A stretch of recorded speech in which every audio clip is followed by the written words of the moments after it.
Bonjour à tous, aujourd'hui je vais faire le point sur 4 actions très différentes, mais qui ont un point commun. Elles profitent toutes à leur manière de grandes tendances structurelles, et à mes yeux elles présentent toutes de belles perspectives de croissance à long terme. Et dans les 4 actions que je vais vous présenter, il y en aura aussi une qui est éligible PEA. Pour vous donner un avant-goût de quoi on va parler, il y aura un acteur de l'énergie nucléaire américain, qui est en plein boom actuellement grâce au data center et l'énergie artificielle. Il y aura aussi une biotech américaine sous-évaluée selon moi, avec un pipeline solide et une croissance rentable. Et restez bien jusqu'à la fin car je vais vous faire un point sur une action éligible PEA, qui verse un copieux dividende et qui a de très bons fondamentaux à mon sens. Allez, on va commencer par faire un petit point sur Microsoft. C'est un pilier de mon portefeuille avec une plus-value latente de plus 104%. Microsoft, c'est une machine à cash mais un gouffre financier en ce moment avec ses investissements colossaux dans l'IA. Ils ont publié une nouvelle fois des résultats au-dessus des attentes, portés par le dynamisme de son pôle cloud et plus particulièrement Azure, qui est en hausse de 40%, là où le marché n'attendait que 38%. Et le chiffre d'affaires atteint plus de 77 milliards de dollars contre 73 milliards attendus. Et le bénéfice ajusté par action grimpe de 13% à 3,72 dollars. Mais malgré ces bons chiffres, le titre a reculé de 3% après la publication parce que les investissements massifs dans l'IA commencent à peser sur les marges et inquiètent les investisseurs. Microsoft a dépensé près de 35 milliards de dollars au premier trimestre pour bâtir et louer des infrastructures dédiées à l'IA. C'est colossal. Un an plus tôt, ils investissaient 20 milliards. Et lors de la dernière conférence téléphonique, un analyste de Bernstein a d'ailleurs posé la question qui fâche. Il a demandé si on était dans une bulle. Et la réponse de la directrice financière a été très claire. Je la cite, la demande dépasse encore largement nos capacités. Nous pensions rattraper notre retard, mais la demande explose dans toutes les régions.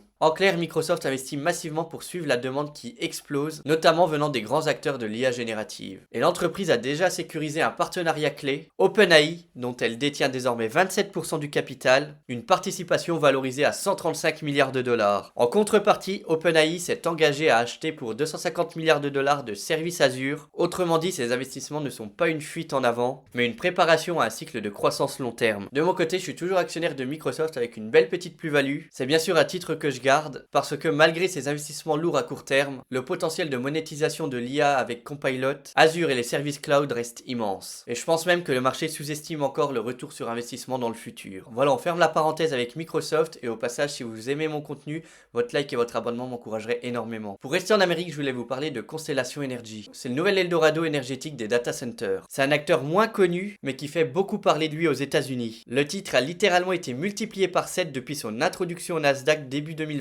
et cette performance, elle s'explique par un positionnement unique. Constellation, c'est aujourd'hui le premier producteur d'énergie décarbonée des États-Unis. L'entreprise fournit à elle seule 10% de l'électricité sans CO2 du pays, loin devant son principal concurrent, Nexera Energy. Son mix est très nucléaire, 24 réacteurs qui représentent 60% de ses capacités et 86% de la production. Et ce positionnement nucléaire, historiquement boudé, devient aujourd'hui stratégique. L'explosion des besoins en électricité pour les data centers et pour l'IA pousse les géants comme Microsoft ou Meta à sécuriser des contrats d'approvisionnement sur le long terme. Et Constellation vient d'ailleurs d'annoncer plusieurs méga contrats historiques. Ils viennent de signer un contrat d'achat d'électricité sur 20 ans avec Microsoft et ce contrat va permettre le redémarrage d'un ancien réacteur nucléaire dès 2028, ce qui va garantir à Microsoft une énergie décarbonée pour ses data centers et à Constellation des revenus sécurisés sur le long terme. Et un autre contrat aussi sur 20 ans avec Meta pour alimenter leur data center de l'Illinois à partir de la centrale de Clayton. Ces contrats garantissent des revenus stables et prévisibles sur plusieurs décennies, mais ce n'est pas tout.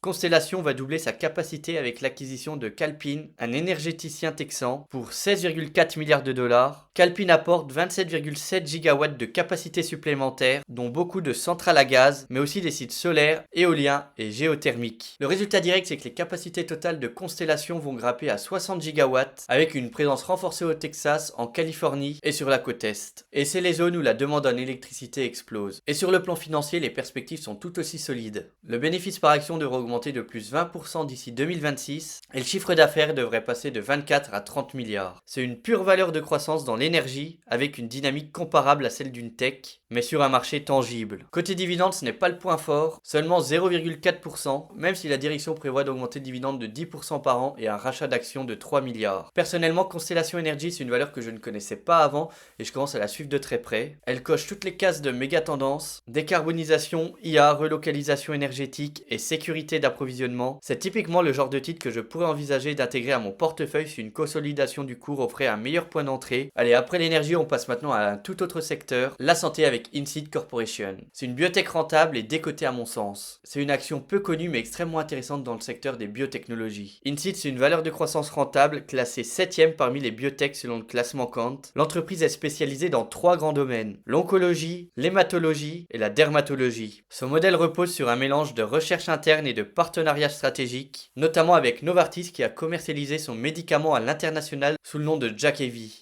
Et justement, Jakavi, c'est le produit phare du groupe. C'est un traitement oral pour certains cancers du sang et complications post-greffe. Et au troisième trimestre 2025, il a généré 791 milliards de dollars de ventes, en hausse de 7%. Et à lui seul, il représente encore une grosse part du chiffre d'affaires total qui atteint 1,37 milliard de dollars sur le trimestre. C'est une croissance de 20% sur un an. Mais la vraie dynamique vient des nouveaux produits. Et grâce à ces nouveaux produits, les ventes ont progressé de 35% sur un an. La société dispose aussi d'un grand pipeline de produits en phase avancée, notamment pour les maladies cutanées. Cette diversification permet à Incyte de réduire sa dépendance à son médicament Jakafi, dont le brevet expirera en 2028. Et ça, c'est un vrai point de vigilance important. Et financièrement, c'est une biotech très saine, les marges opérationnelles s'améliorent fortement, les revenus progressent plus vite que les dépenses, et sa trésorerie par action atteint 12,52 dollars, ce qui est énorme pour le secteur. Et d'un point de vue valorisation, c'est là que ça devient très intéressant. L'action se paye avec une décote de près de 97% sur le ratio PEG par rapport à la moyenne du secteur de la santé. Le ratio PEG, il se calcule en divisant le PER par le taux de croissance du bénéfice par action attendu. Également, son ratio de valorisation est nettement inférieur à ceux de ses principaux concurrents. Autrement dit, le marché ne valorise pas encore correctement la qualité de sa croissance. Et les analystes sont d'ailleurs unanimes, 16 révisions à la hausse sur les 90 derniers jours, aucune à la baisse, et les perspectives sont très solides avec un ROE prévisionnel de 22% et une croissance annuelle du bénéfice par action estimée à plus de 200% sur 3 à 5 ans. Bien sûr, il existe des risques, notamment la dépendance à Jakafi, les incertitudes des essais cliniques et la concurrence dans la dermatologie et l'oncologie. Mais la gestion prudente d'Incyte, son pipeline avancé et sa valorisation actuelle en fait une très belle opportunité à moyen terme pour moi. C'est une action intéressante dans le secteur. On va maintenant parler d'une action éligible PEA qui est très souvent sous-estimée en bourse, mais qui continue à délivrer une belle performance et un très beau rendement. Et pour info, je suis actionnaire de Ruby avec un PRU à 23 €. Le groupe vient de publier ses chiffres à fin septembre et franchement, ils sont plutôt solides compte tenu du contexte. Parce que distribuer de l'énergie dans un environnement marqué par la baisse du brut et le recul du dollar, c'est loin d'être évident. Et pourtant, Ruby s'en sort mieux que prévu. Certes, le chiffre d'affaires recule légèrement à 1,58 milliard, soit 3%, mais ce n'est pas ça le plus important. Ce qu'il faut surtout regarder, c'est les volumes vendus et surtout les marges, et là, la tendance est explosive. Dans la division retail et marketing, qui pèse quand même 85% de l'activité totale, les volumes sont en hausse de 6% et la marge brute progresse de 9%. Le segment le plus dynamique, c'est clairement le bitume, avec une croissance impressionnante de plus 17% sur les volumes et 33% sur la marge brute. La direction s'est aussi vue rassurante sur la situation avec la Jamaïque,